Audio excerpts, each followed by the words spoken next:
Hello! We are off to a good start with the second day in a row of uploading.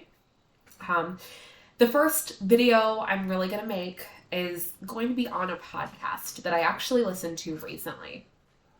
The name of the podcast is How to Be a Dangerous Woman. And the episode in particular I'm going to go over with you guys is called The Non-Negotiables for Dangerous Women.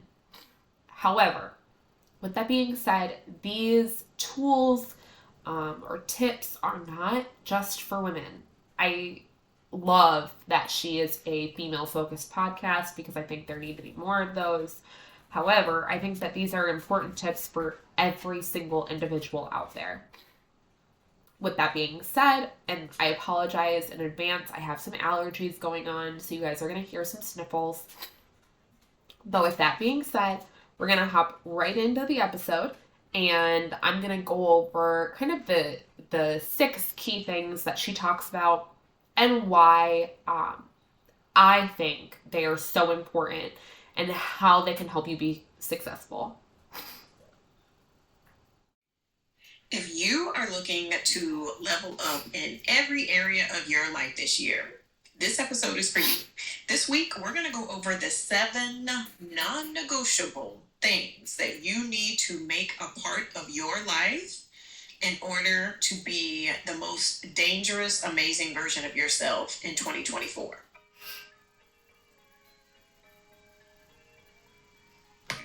Welcome to the How to Be a Dangerous Woman podcast, a place where we dive deep into breaking down what makes amazing women just like you feel and perform at levels beyond what they thought was possible.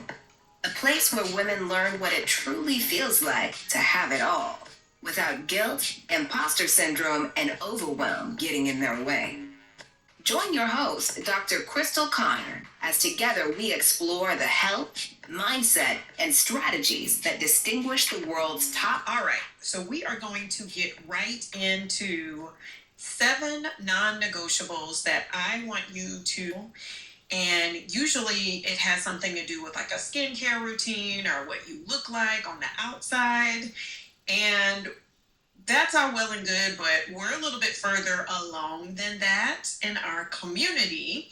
And we also not only want to look good, but we also want to be solid in our mindset and have emotional intelligence. And we are the whole package over here as Dangerous Women. So I want to talk about how to take the thoughts and the ideas around being that girl externally and combine them with the components that are necessary for you to be a dangerous woman. So the first thing that I want you to start incorporating, if you haven't already, is a morning routine. It's really important that you don't just get up in the morning and rush out the door and not take a moment to slow down, take a moment to really kind of check in with yourself to understand what's going on with you. Okay, number 1, implement a morning routine. Now, the key part there is routine. It is take something that will help you be mindful, help center yourself, help you be present in the moment and for the day, get ready for the day, and do that every day. For me, I decided that reading would be a really good thing for me to implement every single day. Number 1, I enjoy it. It's genuinely enjoyable to me. It's not something that I have to work very hard at or, convince myself to do. Is it difficult sometimes? Of course, but generally speaking, I'm able to get up and read every day. The second part that is a little bit more difficult for me is I'm trying to do it right away in the morning after washing my face. So I want to get up, wash my face, go read my book. That has been very tricky, to say the least. Part of why I think it's been so difficult is because I am not a morning person. I am not somebody who enjoys waking up. If I could sleep, and if I could interchangeably go from sleep to awake by flipping a switch as opposed to having to actually wake my body up, I would absolutely do that in a heartbeat, because I hate that little middle ground where you're not really asleep, but you're not really awake. I hate it. I hate it. I hate it. So, that is something I have to work on. I really want to get up, wash my face, and read. And I think part of what's going to help me is I'm going to do little mini reels of myself washing my face and getting into my book, and just doing a brief little summary of what I read the day before, and that will prepare me to read again. Okay, so your morning routine does not have to be an hour long. It doesn't have to be 30 minutes long. It needs to be customized to your life and where you are. Right now, I have an adult child and a teenager. So my morning routine looks a lot different than it did when I had toddlers or when I was working outside of the home. So I think the point she makes there is so important. Your routine does not have to be long. It doesn't have to be 20 steps long. It doesn't have to take you an hour, like she says. It just has to be something that you're consistent with and something that benefits you. You know, we don't want to get up and go watch TV for half hour. If TV is on in the background as part of your routine, that is totally fine. But we want the focus to be, you know, meditation, something centering, something calming, something that brings your body and your mind into the same place, into the same zone, and gets you ready for the day. Now, again, if you have to push it off until later in the day, then try to make it something that will help you check in with yourself so that you're not just rushing through your day, going through the motions, and that you're actually experiencing life. the second non-negotiable, and I don't remember if I said there were 6 or 7, but there are about 6 of them. The second non-negotiable is moving your body in some way. This does not mean you have to go take yoga or Pilates or some HIIT class or cycling. You don't need to do any of that. You don't necessarily need to buy any equipment. Move your body in a way that is fun for you so that you will be consistent with it. That could be walking outside on a treadmill. That could be you just dancing, watching a YouTube workout, just something that moves your body. It could be stretching and mobility. You want to, again, consistently incorporate this into your day. Number 2, move your body. And I cannot stress this enough. I cannot stress this enough. And this is coming from somebody who sucks at moving her body. Like, I just want to be honest with you guys, because otherwise I'm not going to get better. You guys aren't going to get better. Nobody's going to benefit from this because it's all just a bunch of BS. But the truth is, I have not successfully implemented this into my everyday yet. I just haven't. I haven't even successfully implemented it into my every week. It is something that I'm very inconsistent with. I will start, go for probably about a month, and then I will stop. I bought a treadmill. I was doing that every day for about 2 weeks. Then I stopped. It just is not something I have been successful with. So I think my goal is to do something different at least 3 or 4 times a week. I think what happens is I get so bored. I get so bored doing the same thing every day or every other day that eventually I just don't want to do it. It's not appealing to me. I don't enjoy physical activity really. So it's always been a chore for me, except for things like volleyball, dance, like things that are fun for me. That's easy. That's actually why I'm considering joining a volleyball league. That'll be one of the 3 or 4 things I do throughout the week. I'll go for a walk one day. I'll have volleyball the next day. I'll go to Pure Barre, which is an amazing fitness class. It is. I seriously, they don't sponsor me. I'm not sponsored by anyone. So if I'm giving you my opinion, now is the time that you want it, before I get paid for it. Pure Barre is truly amazing. I will recommend it to everyone that I know. It's a little expensive, so if you are trying to tighten the belt, probably not for you. But it's Purebarre, and they have them in, I think, all over the country. They have them in Florida, and they have them in Wisconsin, so I'm guessing they're in most parts of the country. And it's a blend of different workout techniques that combine it's mostly resistance-based strength training. Yeah. So if I can go to Pure Barre one day, if I can go for a walk the next day, if I can go to volleyball the next day, hopefully keeping this variety will keep me more consistent.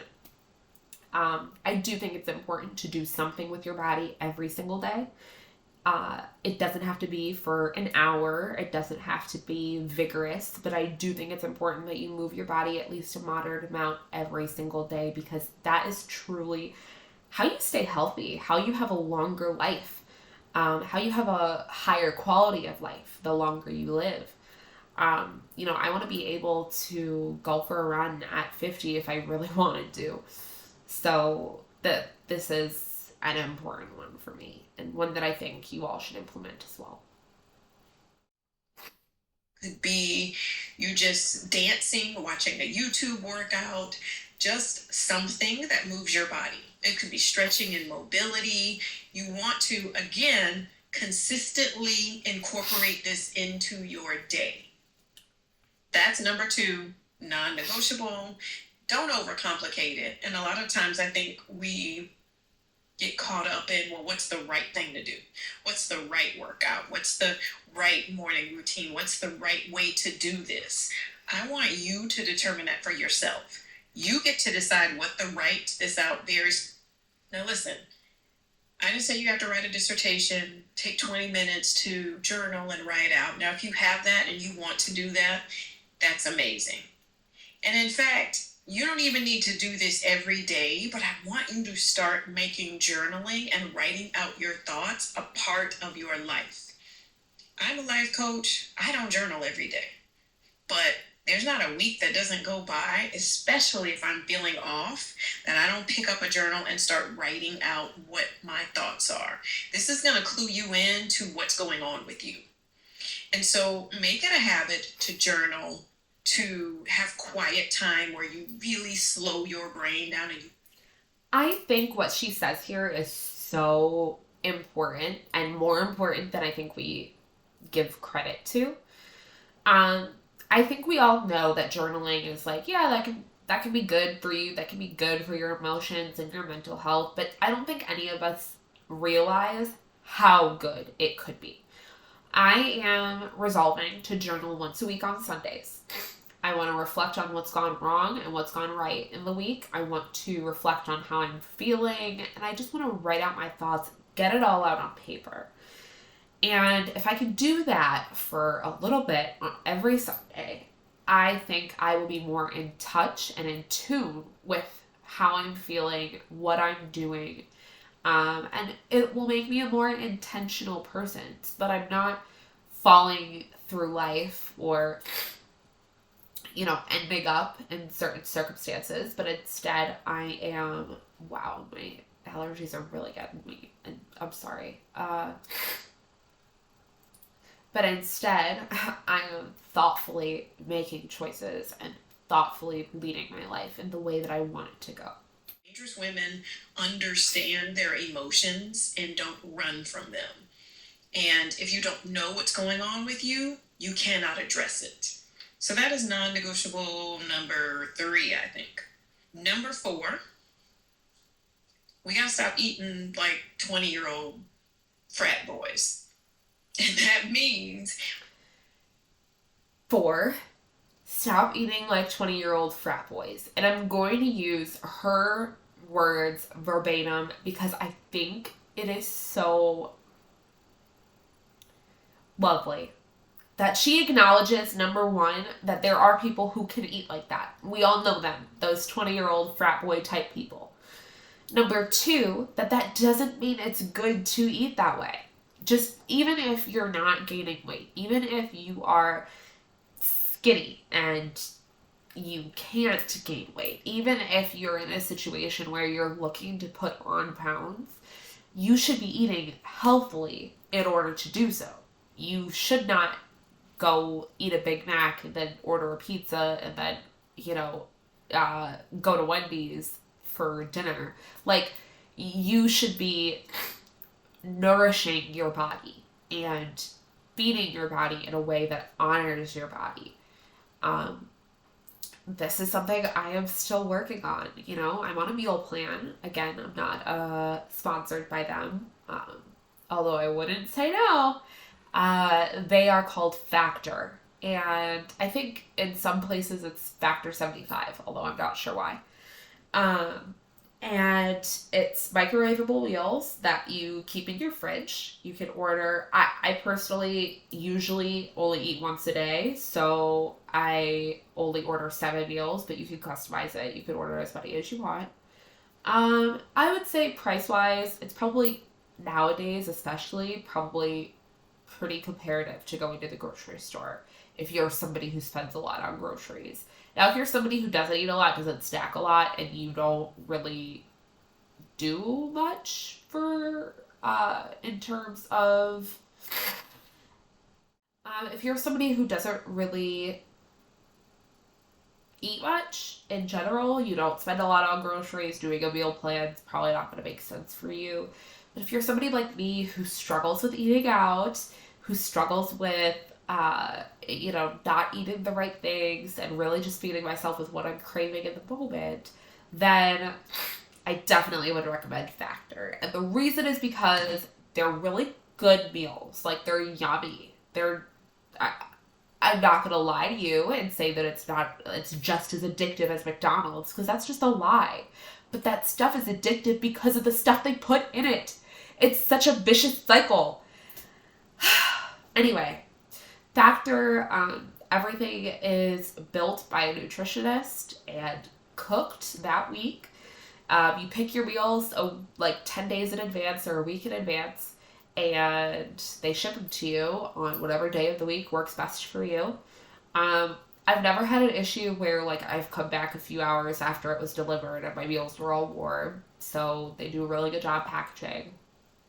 My fiance has had a couple of broken meals, so that was a problem for him, so he switched to a different meal plan, but I actually haven't had that happen, so I have stuck with Factor. They also offer, like, breakfast options, smoothies, desserts, other things that you can buy for, obviously additional, but the main focus there is the meals. They're well portioned and quite good.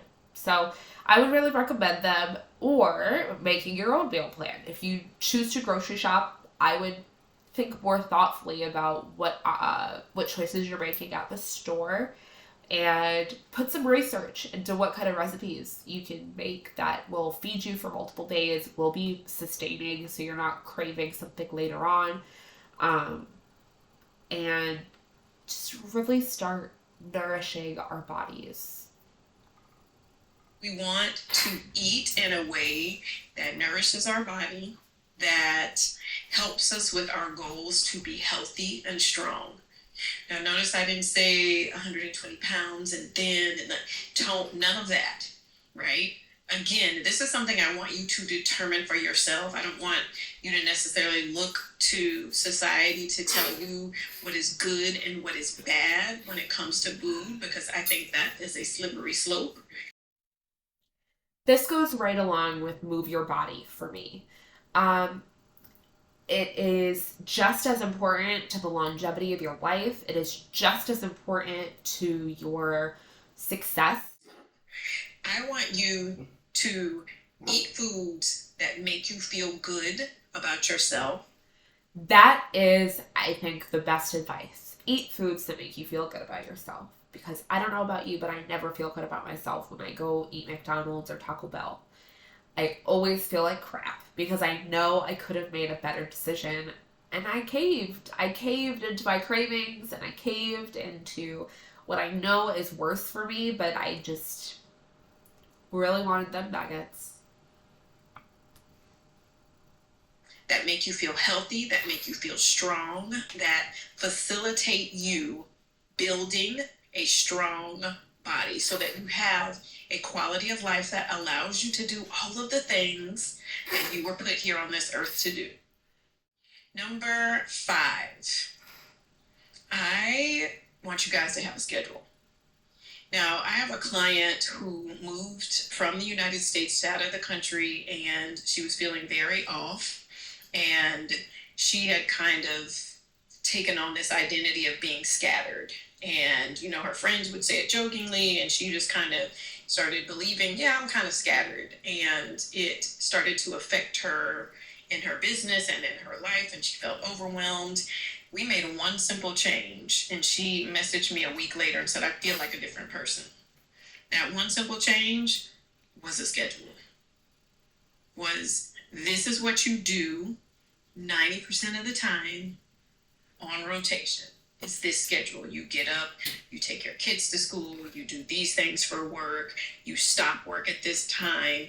You have a schedule that you implement, not perfectly, right? You don't have to be 100% of the time. But to have a regular schedule that you follow is going to change your life. And it is going to make you feel so much more structured. Some of you I know are very free-spirited, and the idea of a schedule probably makes you want to just hurl.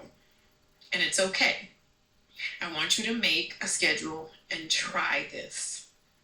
It can be whatever fits your lifestyle, but create a schedule and try it. And see if you don't feel like you get more done throughout the day, if you feel more accomplished at the end of the day, if you don't feel as tired at the end of the day. And then let's talk about it. All right.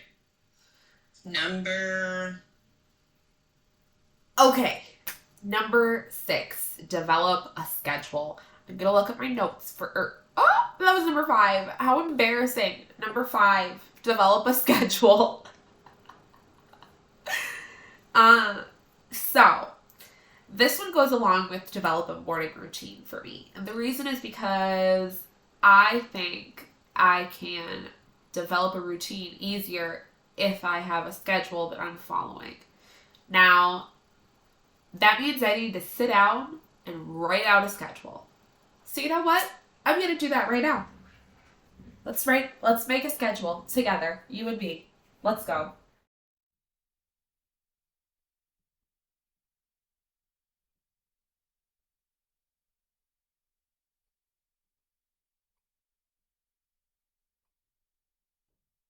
All right.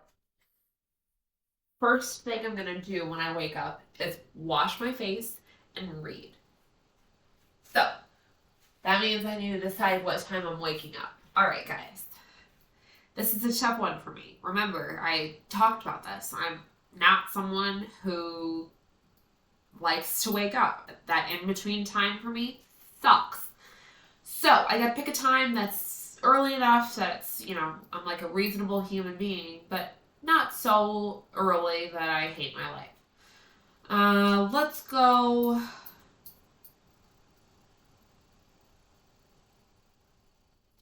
Let's go with 7:26. 7:26. I'm gonna wake up.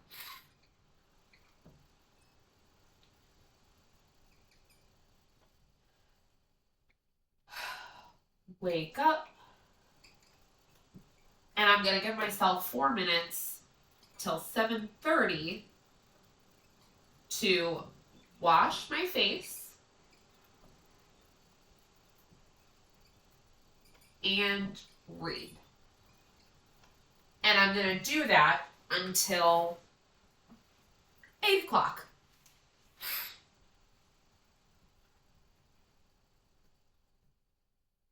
Now, as I'm somebody who doesn't typically eat breakfast, I need something to do at 8 a.m.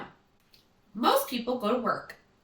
I am sort of in a unique work situation as I'm just helping out at Rob, my fiance's shop. So I suppose 8 a.m. could be time for me to shower, get dressed, and I don't usually eat breakfast. So shower, get dressed.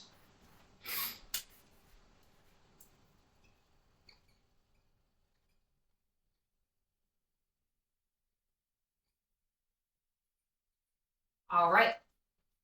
That should take me about 30 minutes. So 8:30, what am I doing, guys? Am I heading to the shop? No, I'm not, because the shop doesn't open until 10 a.m.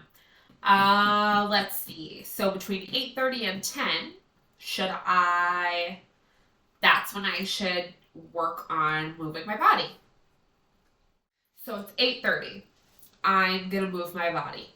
So if it's a Pure Barre day, I'm gonna schedule my Pure Barre class for the latest they have, which means I'm gonna shower after. I would flip-flop. I should flip-flop. I should move my body and then shower. This is why we're doing this together, guys.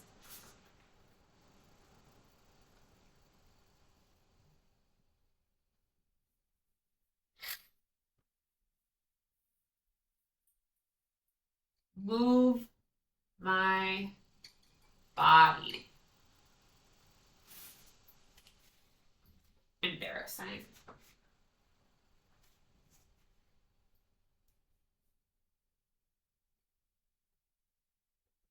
All right.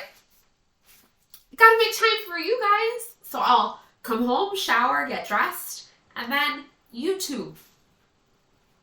So that'll take me until about 9:45.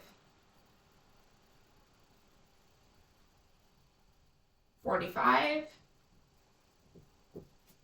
YouTube at New Wave. I can work on. No, that's irresponsible. Okay. So 9:45. I'm showered. I'm dressed. Move my body. Shower. Then 9:45, I'm showered, I'm dressed, I've moved my body for the day, I've already woken up and read. So far, I'm killing it. 9:45, I head to the shop because it's 10 a.m.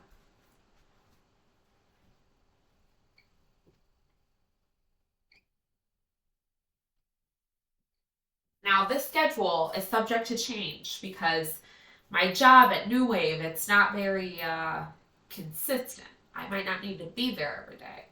But, we'll just keep it rolling like this for now. Let's see. So I'm at the shop from 10 a.m. to, they close at 9, but I'm not staying until 9. Probably 6. Be there till 6. So at the shop, I will say this. I do have the freedom to utilize my free time there. There is a computer there. So I could work on stuff for YouTube. I could do editing. I could schedule. I could promote. I could also work on schoolwork. So I'm going to fill this with just productivity. I'm going to put productivity. 10 a.m. to 6 p.m.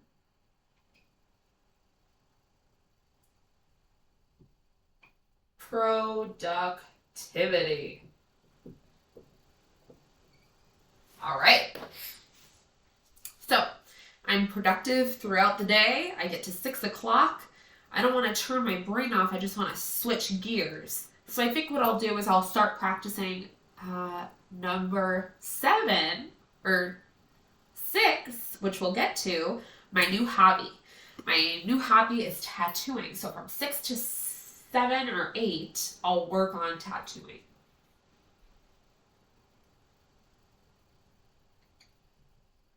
I'll split the difference, 7:30.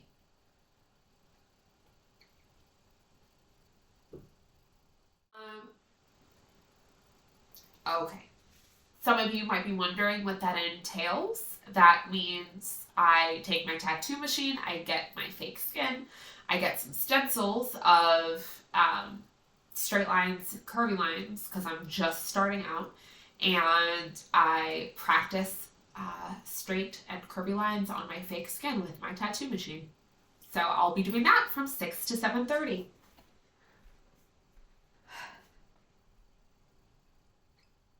Then I come home. I'll be home by 8. Take care of my animals. That means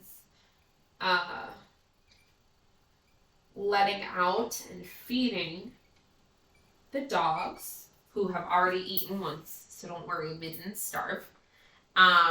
As well as giving my cats their prescription food. They are eating that on top of their regular food, so they didn't eat either. Don't call PETA.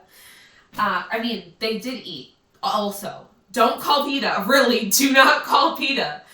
So I gotta take care of my animals. That's if I didn't. I might in the day stop home and check in on them, because they're just starting to be left alone. This is a really long video. I'm gonna be doing so much editing tomorrow. Okay, take care of animals. And then it'll be like 8:30, eat. 8:30, eat.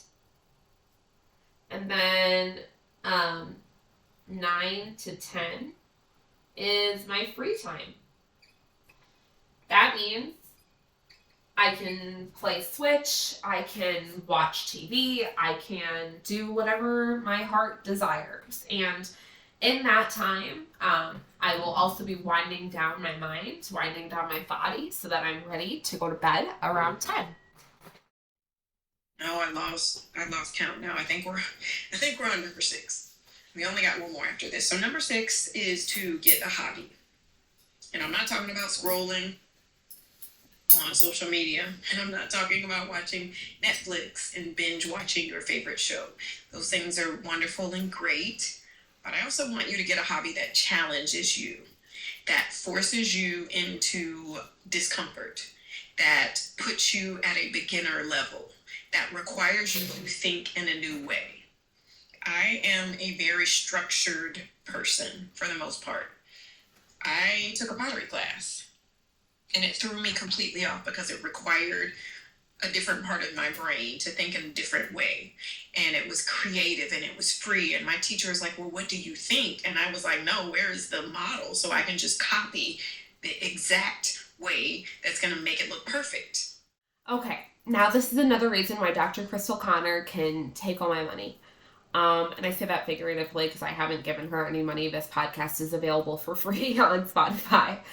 Well, I guess I have premium, so I don't know if that's true. Anyway, this is another reason why I love Dr. Crystal Connor and the way that she presented this list of non-negotiables. And I put air quotations for something I'll get to at the end. But basically, that is why I am tattooing. It's something completely out of my comfort zone. It's something I've never even thought about doing, but it is fun. I was playing around with my machine after I got it. I've actually posted my first tattoo skin on Facebook. I'll show it here. It's totally dorky and something that I suck at so far. But that is the point. The point is to suck so that your brain is working in a different way. You're so used to doing things you know how to do. Learning a new skill is always going to be good for you. And I stand by that. So I think the skill I want to learn is tattooing. Might as well. It'll bring me closer to my fiance, hopefully. And it'll bring me closer to my fiance, hopefully, and, give us a reason to spend more time together, and not that we need one, and, see kind of another way for my brain to work, a creative outlet, if you will. So I want you guys to pick a hobby. find a good one and share with the rest of us. Let me know what that hobby is, because maybe you'll give me some ideas. And I want you guys to do that too. If you pick out a hobby, let me know what it is. Let me know how it's going. The goal should be it's challenging. So you shouldn't be good at it right when you start. And if you are, I'm going to be very jealous of you. But pick a hobby. Pick something up to devote your time to. Develop a new skill. I think that's very, very important. I love that Dr. Connor touched on it. Finally, the last non-negotiable for you as a dangerous woman is to understand your money, is to know where your money is, to look at your money no matter how much money you have or how little money you think you have. Know what your numbers are. Understand your money. Now, for a lot of us, there is a lot of money mindset blockage from the way that we grew up, from culture, whatever it is. But there's something to be said as a dangerous woman to understand your money and to make it work for you. This is something that I'm working on too. I have a lot of money thoughts. So, 7, we finally arrived. Know where your money is. And I think that is so important because you are not at the mercy of the world or of the universe, as much as it may feel that way. Many of us, myself included, as I said in my last video, I've been very low in terms of funds. I have been very negative in terms of funds. I have devoted lots of time and resources to stressing about money and where my next meal is going to come from, where my next bill is going to get paid. I've been there. So this is coming from somebody who has been there. Knowing what your money looks like is step number 1. You can't save, you can't cut corners, you can't make a different life decision that could alter your earning potential. You can't do any of those things if you don't know where you're currently at. And I think that last thing I said, paying attention to your earning potential, that is so important. I worked in health insurance. In the state of Florida, and I think in pretty much every state, getting your insurance license, in my opinion, is not that difficult. There's a state exam that you have to pass. You have to pass a background check, and then you're able to get contracted with carriers and start selling insurance. That's a very simplified way of putting it. There are a lot of steps that can be difficult. You have to carry insurance. You have insurance yourself. You have to, it's long and it's boring, but essentially you can earn residual income that way. And that is just one job where you can earn residual income. There are a lot of different sales jobs where you can earn residual income. And that, I think, is such an important aspect of earning in today's world. I don't know how anyone survives without it. I really don't, because we have such high prices for things. Companies are paying their workers such low rates because they can get away with it. And I just honestly don't know how anyone gets by without residual income. So that was, my way of getting myself through school. And I had to leave a job and take a chance out on my own in order to do this, because when you work a regular job for insurance, they don't usually give you residual income. It's up to the employer. But if you go out on your own, all that residual income becomes yours. So, entrepreneurship is another thing I'm going to talk about a lot in my channel because it's something that I feel very passionately about. It's something that I believe in very firmly. While I don't think everyone can be an entrepreneur, anyone can be an entrepreneur. And I think that is very important. And I think philanthropic entrepreneurs are the only way we're going to see change, because it's not happening with the government anytime soon. So that was a very long tangent that I went off on. But basically, I am trying to say that knowing where your money is your first step. It can be very disheartening and depressing, but it's important. So, yeah, that's all 7. Let's listen to Dr. Crystal Connor wrap us up. I come from a lot of different places. And I think when we don't look at those and we don't address those and we don't learn how to handle our money in a way that benefits not just us, but our family. A lot of us would love to build generational wealth, but we don't understand what that would look like because we're too afraid to look at what is and the gap between where we are and where we want to be. I want you to let go of that fear and look at the number, because remember, the number is just a number. And whatever you think about that number is going to be what generates the feelings that you have about it. You get to think whatever you want about the number, but what I would suggest if you are not where you want to be is that you look at it and you think, I'm not there yet, but I'm learning every day, but I'm building, but I'm changing this story around, and understand what you have now and where you want to be. That is the list of 6 or 7 non-negotiables for dangerous women. I would love to hear from you guys if you have some more that you have incorporated into your life that you have found to be beneficial. And that goes for you guys too. If you guys have non-negotiables for, I'm going to call it leveling up, that I didn't talk about, please feel free to put them in the comments. I'd love to hear them. I'm curious. I will not try anything, but I will look into everything. So yeah, that is my first video. The Non-Negotiables for Dangerous Women by Dr. Crystal Connor.